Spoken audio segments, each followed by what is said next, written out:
हर कहानी सिर्फ सुनाई नहीं जाती, उसे महसूस किया जाता है। स्वागत है रियल फील टेल्स में। आज की तारीख है 19 नवंबर 2025। आज हम एक ऐसे मामले पर बात कर रहे हैं जिसने भारतीय समाज की यादों में एक बहुत गहरे जख्म की तरह अपनी जगह बना ली है।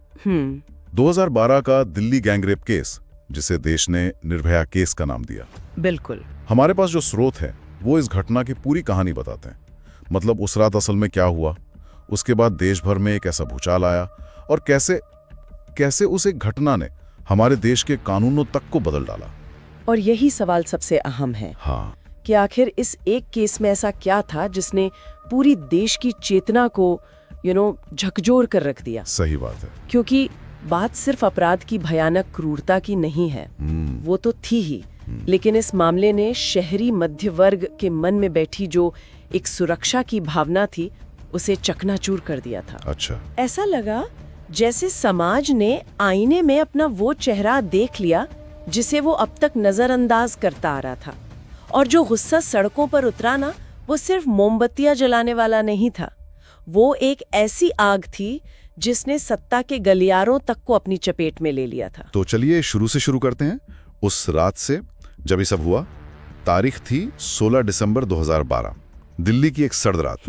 एक 23 साल की फिजियोथेरेपी इंटर्न, जिसे बाद में निर्भया नाम दिया गया, अपने एक दोस्त के साथ फिल्म देखकर घर लौट रही थी। और रात हो चुकी थी, वो एक बस का इंतजार कर रहे थे। और उन्हें एक प्राइवेट बस मिली जो दिखने में तो मतलब सामान्य लग रही थी। हाँ, लेकिन असलियत में वो एक जाल थी। उस बस को अवैध तरीके से चलाया जा रहा था और अंदर ड्राइवर समेत 6 लोग पहले से मौजूद थे। अच्छा। जैसी वो लड़की और उसका दोस्त बस में चढ़े, बस के दरवाजे बंद हो गए और वो बस अपने रास्ते से भटक गई। इसके बाद जो हुआ उसे शब्दों में बयां करना भी मुश्किल है। उन लोगों ने पहले लड़की के दोस्त को बहुत बुरी तरह पीटा और फिर लड़की के साथ बारी बारी से और सामूहिक तौर पर बलात्कार किया। हमारे स्रोत बताते हैं कि यह सिर्फ बलात्कार नहीं था, ये अमानवीयता की सारी हदें पार करने वाली क्रूरता थी। उसे ऐसी शारीरिक यातनाएं दी गईं कि सुनने वालों के रोंगटे खड़े हो जाएं। बिल्कुल। और इस हैवानियत के बाद उन्होंने दोनों को चलती बस से दक्षिणी दिल्ली की एक सुनसान सड़क पर फेंक दिया, वो भी बिना कपड़ों के। वो उन्हें मरा हुआ समझकर भाग गए थे। हाँ, किसी राहगीर ने उन्हें देखा और पुलिस को खबर दी। लड़की को जब अस्पताल ले जाया गया तो उसकी हालत बेहद नाजुक थी। चोटें इतनी ज्यादा गंभीर थीं कि डॉक्टरों के लिए भी एक चुनौती थी। जब ये खबर मीडिया में आई तो शुरुआत में ये एक और अपराध की खबर जैसी ही लगी। लेकिन जैसे जैसे क्रूरता की परतें खुलती गईं, लोगों का गुस्सा बढ़ने लगा। उसे बेहतर इलाज के लिए सिंगापुर भी ले जाया गया, लेकिन 13 दिन तक जिंदगी और मौत से लड़ने के बाद 29 दिसंबर को उसकी मृत्यु हो गई। और उसकी मौत की खबर ने जैसे बारूद में आग लगा दी। बिल्कुल, ये सिर्फ एक व्यक्ति की मौत नहीं थी। लोगों को लगा कि ये देश की आत्मा पर एक हमला है, और यहीं से वो कहानी शुरू होती है जिसने भारत को हमेशा के लिए बदल दिया। मतलब उस एक घटना ने लोगों के भरोसे को इस कदर तोड़ दिया कि वो सरकार या पुलिस का इंतजार करने के बजाय खुद सड़कों पर उतर आए। हाँ, ये अपने आप में एक बहुत बड़ी बात है। दिल्ली का इंडिया गेट और रायसीना हिल्स, जो सत्ता का केंद्र माने जाते हैं, वो प्रदर्शनकारियों का गढ़ बन गए। हाँ, और ये कोई राजनीतिक दलों का बुलाया हुआ प्रदर्शन नहीं था, ये बिल्कुल स्पॉन्टेनियस था। हजारों की संख्या में कॉलेज के छात्र, युवा पेशेवर, औरतें, मर्द, सब कड़ाके की ठंड में सड़कों पर थे। और उनके हाथों में पोस्टर थे जिन पर लिखा था, हमें न्याय चाहिए, अब और नहीं। पुलिस ने उन्हें रोकने के लिए पानी की बौछारें की, लाठी चार्ज किया, आंसू गैस के गोले छोड़े, लेकिन लोग पीछे नहीं हटे। यहाँ एक बात सोचने वाली है, इससे पहले भी देश में भयानक बलात्कार के मामले हुए थे। तो इस बार ऐसा क्या अलग था? क्या ये शहर का मामला था इसलिए ज्यादा ध्यान गया, या कोई और वजह थी? इसमें कई चीजें एक साथ आकर मिली। एक तो जैसा मैंने कहा, ये शहरी मध्य वर्ग पर एक सीधा हमला था। ये किसी दूर दराज के गांव की घटना नहीं थी, ये देश की राजधानी के दिल में हुआ था।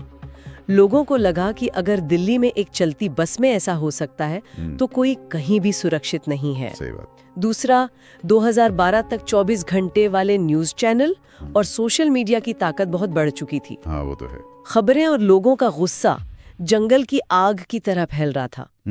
इसने एक राष्ट्रीय आंदोलन का रूप ले लिया। और गुस्सा सिर्फ उन 6 अपराधियों के खिलाफ नहीं था, है ना? ऐसा लग रहा था कि लोगों का गुस्सा पूरे सिस्टम के खिलाफ है। बिल्कुल सही। गुस्सा पुलिस के ढीले रवैये पर था, राजनेताओं के असंवेदनशील बयानों पर था और उस पितृसत्तात्मक सोच पर था जो कहीं ना कहीं ऐसे अपराधों को बढ़ावा देती है। तो ये सिर्फ एक अपराध के खिलाफ प्रदर्शन नहीं था। नहीं, ये एक राष्ट्रीय संवाद की शुरुआत थी। पहली बार बलात्कार, महिलाओं की सुरक्षा, यौन उत्पीड़न जैसे मुद्दों पर ड्राइंग रूम से लेकर टीवी स्टूडियो तक में खुलकर बहस होने लगी। समाज को आईना देखने पर मजबूर होना पड़ा। सड़कों पर इतना गुस्सा था, हजारों लोग प्रदर्शन कर रहे थे, लेकिन अक्सर ऐसा गुस्सा कुछ समय बाद ठंडा पड़ जाता है।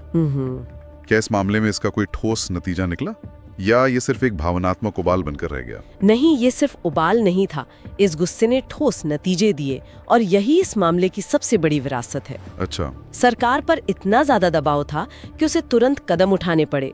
सबसे पहले तो ऐसे मामलों की सुनवाई के लिए फास्ट ट्रैक अदालतों का गठन किया गया ताकि सालों तक न्याय का इंतजार न करना पड़े। उनके पूर्व मुख्य न्यायाधीश जस्टिस J.S. वर्मा की अध्यक्षता में एक 3 सदस्यीय समिति बनाई।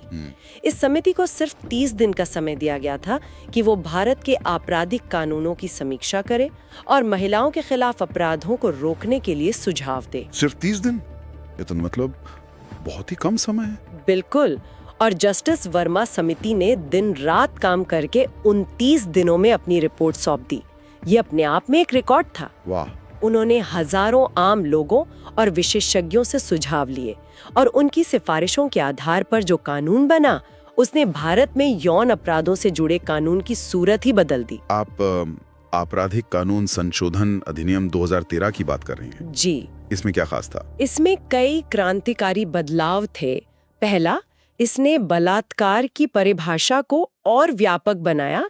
दूसरा, इसने एसिड अटैक, पीछा करना यानी स्टॉकिंग और ताक झाक, वॉयरिज्म, इन जैसे अपराधों को पहली बार भारतीय दंड संहिता में एक अलग अपराध के तौर पर शामिल किया। और सजा भी सख्त कर दी गई। बहुत ज्यादा। और सबसे बड़ी बात, कुछ मामलों में जैसे कि अगर बलात्कार के कारण पीड़िता की मौत हो जाए या वो कोमा में चली जाए तो मौत की सजा का प्रावधान भी जोड़ा गया। लेकिन एक और कानून था जिसमें बदलाव को लेकर बहुत बहस हुई, किशोर न्याय अधिनियम यानी जुवेनाइल जस्टिस एक्ट। हाँ, और वो बहस सीधे तौर पर इसी केस से जुड़ी थी। अच्छा। दरअसल पकड़े गए 6 दोषियों में से एक की उम्र 18 साल से कुछ महीने कम थी।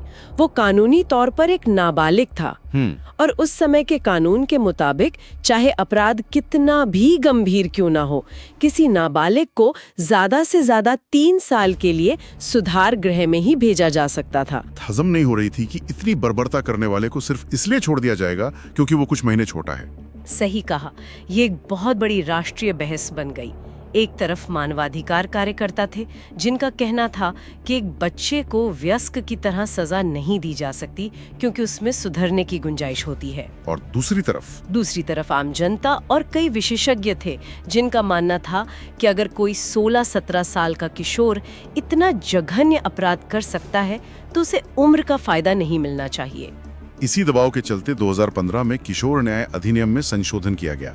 और उस संशोधन में क्या बदला गया? नए कानून में ये प्रावधान किया गया कि अगर 16 से 18 साल का कोई किशोर बलात्कार या हत्या जैसा कोई गंभीर अपराध करता है तो जुवेनाइल जस्टिस बोर्ड ये तय कर सकता है कि उस पर एक वयस्क की तरह मुकदमा चलाया जाए या नहीं। तो ये भारतीय न्याय प्रणाली में एक बहुत बड़ा बदलाव था। हाँ, जो सीधे तौर पर निर्भया केस के जन आक्रोश का नतीजा था। ये दिखाता है कि लोकतंत्र में अगर जनता एक साथ आवाज उठाए तो वो कानून की किताबों को भी बदल सकती है। ये तो हुए कानूनी बदलाव जो कागज पर तो बहुत मजबूत दिखते हैं, लेकिन असल में इस केस का अंजाम क्या हुआ?